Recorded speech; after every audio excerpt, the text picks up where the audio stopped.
ఏమిటంటే ఎక్కడ చూసినా భూదందాలు, ఎక్కడ చూసినా భూమాఫియాలు, ఎక్కడ చూసినా భూములు ఆక్రమణకి గురవుతున్న ఈ రాష్ట్రంలోనూ ముఖ్యంగా ఈ అనంతపురం జిల్లాలోనూ ఈ భూదందాలకి కేర్ ఆఫ్ అడ్రస్గా మన ఇటుకులపల్లి ప్రాంతం, ఆకుతోటిపల్లి గ్రామ పొలాలు నిదర్శనం.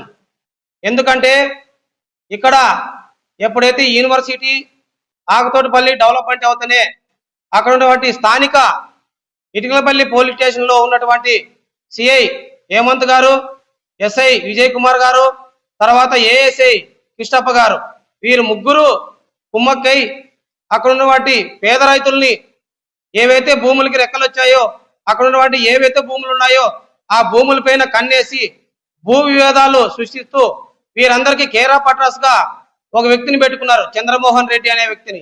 ఈ చంద్రమోహన్ రెడ్డి అనే వ్యక్తి ఏం చేస్తుంటాడు, ప్రధానంగా స్వతంత్రం రాకముందు భూములు ఏవైతే ఉన్నాయో ఆ భూములు వాళ్ళ తాత ముత్తాతలు ఉన్నారని చెప్పి, ఇంకోటి రెండో సెకండ్ ఫ్యామిలీ అని చెప్పేసి ఇలాంటి లింకులు పుట్టించి బ్రోకర్ పనులు చేస్తూ సాపిగా ఉన్నటువంటి గ్రామ ప్రజల్ని, గ్రామ పొలాలని వాటిలోకి జొరపడి అక్రమంగా రిజిస్టర్లు చేపించుకుంటూ ఆ దందాకి కేర్ ఆఫ్ అడ్రస్ గా సాక్షాత్తు అక్కడ ఉన్నటువంటి ఇటుకలపల్లి పోలీస్ స్టేషన్ ని పంచాయతీ ఆఫీస్ గా చేయడం జరుగుతుంది. కావున వీటన్నిటి విషయాలపైన మేము ఇక్కడ ఉన్నటువంటి ప్రజా సంఘాలు, ముఖ్యంగా జిల్లా ఎస్పీ గారికి మేము సమగ్రంగా తెలియజేయడం జరిగింది. ఆ వార్డులో కొన్ని సర్వే నంబర్లు కూడా ఇచ్చాం, 144, తర్వాత 187 ఇలాంటి సర్వే నంబర్లు చాలా ఉన్నాయి ఇక్కడ. అవన్నిటి కూడా మేము విచారించండి, ఇక్కడ ఉన్నటువంటి రైతుల్ని భయాందోళన చేస్తూ వారు వేసుకున్న కాకి సొక్కాకి న్యాయం చేయకోకుండా ఫ్రెండ్లీ పోలీస్ అనేది పక్కన పెట్టేసి ఓన్లీ దందాగా రౌడీ పోలీసులుగా నిరూపించుకుంటూ అక్కడ వాళ్ళు దందాలు చేసుకుంటూ ఇక్కడ ఉన్నటువంటి పేద రైతుల్ని భయం ప్రాంతం చేసేసి రికార్డులు మార్పులు చేసేసి ఒక్కొక్క ప్లాట్కి 20 లక్షలు 30 లక్షలు కోట్ల రూపాయలు బ్లాక్మెయిల్ విధంగా చేస్తూ దందాలు చేస్తున్నటువంటి సిఐ గారిని, తర్వాత ఎస్ఐ గారిని, అక్కడ ఉన్నటువంటి ఏఎస్ఐ గారిని సస్పెండ్ చేయాలని చెప్పేసి డిమాండ్ చేస్తున్నాం.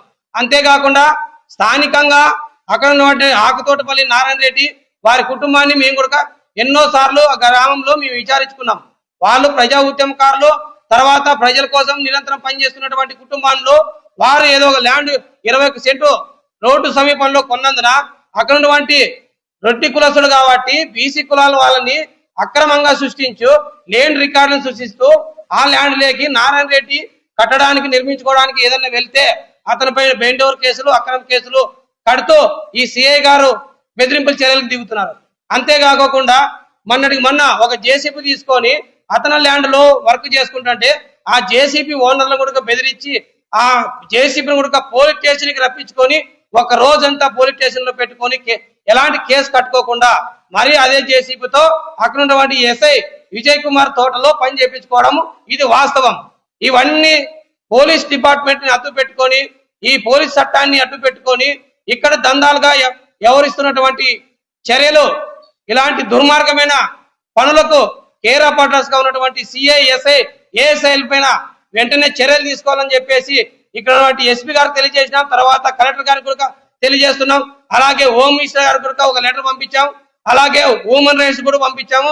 ఇక్కడ ఇటుకలపల్లిలో ఉన్నటువంటి పోలీస్ స్టేషన్ లో ఎవరైతే 3 దొంగలు ఉన్నారో ఆ దొంగలు 3 సస్పెండ్ అయ్యేంత వరకు ఈ ప్రజా ఉద్యమాలు, ఈ పోరాటాలు ముందుకు కొనసాగిస్తామని చెప్పేసి మీడియా సభ్యులు తెలియజేస్తూ మేము ఉద్యమ నమస్కారం తెలియజేస్తున్నాం. జై భీమ్, జై భారత్.